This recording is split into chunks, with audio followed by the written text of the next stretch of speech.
السلام علیکم ورحمۃ اللہ وبرکاتہ۔ میں محمد امتیاز پلامبی۔ معزز ناظرین، غزوہ ہند کو لے کر کے دارالعلوم دیوبند کے خلاف بکواس بازی کی جا رہی ہے۔ میڈیا پر، سوشل میڈیا پر غلط پروپیگنڈے کیے جا رہے ہیں۔ علماء حق، علماء دیوبند کو اور خاص طور سے دارالعلوم دیوبند جیسے دینی علمی ادارے کو نشانہ بنایا جا رہا ہے۔ غزوہ ہند کے خلاف عوام کو غلط پیغام دیا جا رہا ہے۔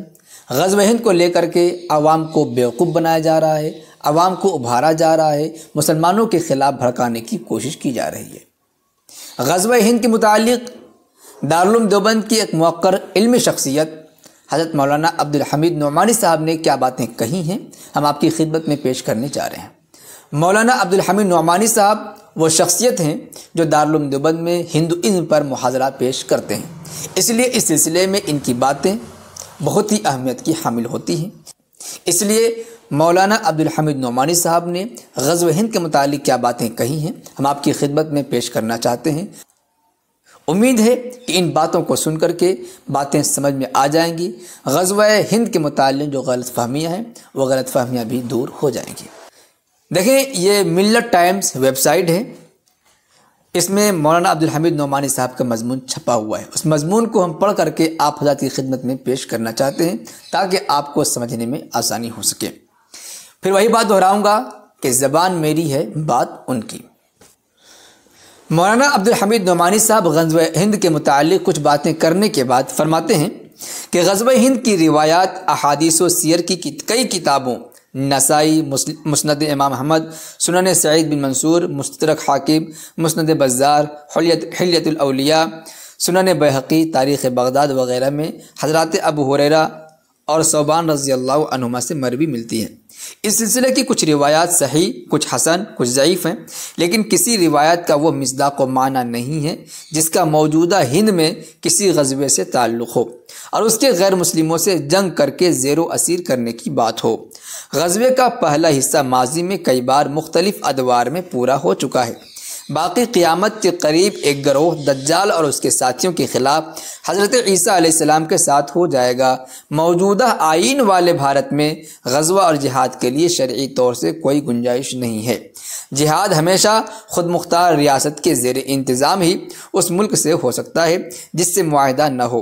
بھارت میں تو ہندو مسلمان دونوں ایک ہی ملک کے شہری ہیں، تمام باشندوں کا ایک مشترکہ آئین ہے۔ بھارت میں اور بھارت کے تمام قابل ذکر ممالک میں ایک دوسرے کے سفارت خانے ہیں۔ ایسی حالت میں اسلامی قوانین اور عالمی معاہدے و قوانین کی روح سے کسی طرح کا کوئی غزوہ جہاد نہیں ہو سکتا ہے اور نہیں جائز ہے۔ اس کے باوجود بھی جو لوگ غزوہ ہند کے حوالے سے گمراہ کن باتیں کرتے ہیں وہ قطعی طور سے اسلامی احکام جہاد سے نابلد ہیں۔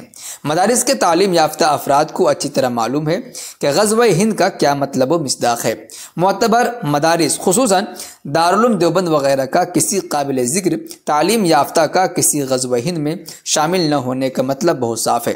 غزوہ ہند سے متعلق روایات کا مطالعہ و جائزہ سے واضح ہے کہ جس طرح اکبر بادشاہ وغیرہ سے متعلق بھوشیہ پران کی پیشن گوئیاں ماضی میں پوری ہو چکی ہیں، اسی طرح حدیث کی پیشن گوئیاں ماضی میں پوری ہو چکی ہیں۔ دوسری قابل توجہ بات یہ ہے کہ رسول پاک صلی اللہ علیہ وسلم اور عہد صحابہ رضی اللہ تعالی عنہ کا خطہ غزوہ سندھ خراسان ہوتے ہوئے شام دمشق کے علاقے ہیں۔ جس طرح حضرت عبداللہ بن عباس کے بیان کا حضرت آدم علیہ السلام والا محبت ہند خطہ ہند سے آج کے بھارت سے باہر ہے۔ یعنی حدیث میں آتا ہے کہ حضرت آدم علیہ السلام آسمان سے جب دنیا میں تشریف لائے تو سب سے پہلے ہندوستان میں تشریف لائے، بھارت میں لائے، لیکن ابھی وہ حصہ سری لنکا کے علاقے میں پایا جاتا ہے تو موجودہ بھارت میں نہیں ہے، یہ کہنا چاہتے ہیں۔ اسی طرح غزوہ ہند کا خطہ بھی موجودہ بھارت سے باہر ہے۔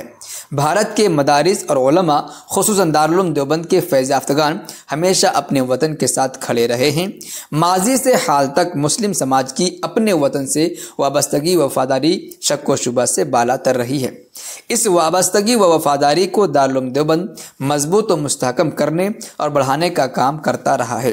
بلا شبہ دارالعلوم دیوبند کے فکر و منہج کے اثرات ملک اور عالمی سطح پر پائے جاتے ہیں، لیکن ان کا تعلق غیر مسلموں سے محض آرائی و نفرت سے نہیں ہے، بلکہ مسلم سماج کے داخلی مسائل میں مذہبی و نظریاتی پہلوؤں کے معتدل منہاج فکر و عمل سے ہے۔ باقی غیر مسلموں خصوصاً ہندو برادران وطن سے دارالعلوم دیوبند کا رویہ نفرت کے بغیر فرقہ وارانہ ہم آہنگی، اتحاد اور باہمی تعلقات بنا کر زندگی گزارنے کا ہے۔ دارالعلوم دیوبند کی اس قابل تحسین مذہبی، سماجی اور عرفی حیثیت کو مختلف طریقوں سے مجروح کرنے کی کوششیں کی جا رہی ہیں۔ اس سلسلے میں قوانین اور دیگر متعلقہ معاملات کے ماہرین کی ٹیم تشکیل دے کر اقدامی عمل کرنا چاہیے۔ غزوہ ہند سے متعلق فتویٰ کوئی واحد معاملہ نہیں ہے، بہت سی باتوں کو پس منظر سے الگ کر بہت مکروہ شکل میں پیش کیا جاتا ہے۔ اگر بہتر طور سے کوششیں ہوں گی تو دیگر امور کی طرح غزوہ ہند پر غدر کی حقیقت بھی واقعی شکل میں لوگوں کے سامنے آ جائے گی اور پتہ چل جائے گا کہ کچھ عناصر بات بے بات پر کیوں اور کس لیے غدر مچاتے ہیں، شور مچاتے ہیں۔ معزز ناظرین، غزوہ ہند کے متعلق دارالعلوم دیوبند کی طرف سے جو فتویٰ جاری کیا گیا اس پر جو بوال ہو رہا ہے، اس کے پس منظر میں مولانا عبدالحمید نعمانی صاحب نے کتنی اچھی ترجمانی کی ہے، کتنی اچھی باتیں کہیں۔ اس میں سمجھنے والی بات یہ ہے کہ غزوہ ہند کے متعلق پیارے آقا صلی اللہ علیہ وسلم نے جو باتیں کہی ہیں حدیث کی کتابوں میں موجود ہے اور قیامت کی صبح تک وہ حدیثیں موجود رہیں گی انشاءاللہ۔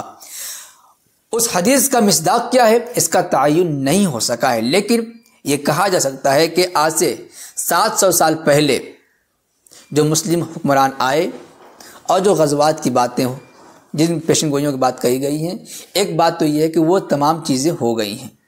دوسرا، ان پیشن گوئیوں کا مصداق اگر کہہ سکتے ہیں تو حضرت عیسیٰ علیہ السلام آخر زمانے میں تشریف لائیں گے۔ ہر مسلمان کا یہ عقیدہ ہے۔ حضرت عیسیٰ علیہ السلام جب تشریف لائیں گے اس وقت مسلمانوں کی ایک جماعت ان سے جا ملے گی، انہیں بھی اس کا مصداق کہا جا سکتا ہے، لیکن ابھی دور ہے۔ اس وقت جب ہم جمہوری ملک میں رہ رہے ہیں، اس وقت اور غزوہ ہند سے کوئی تعلق نہیں ہے دارالعلوم دیوبند کے کہنے کے مطابق۔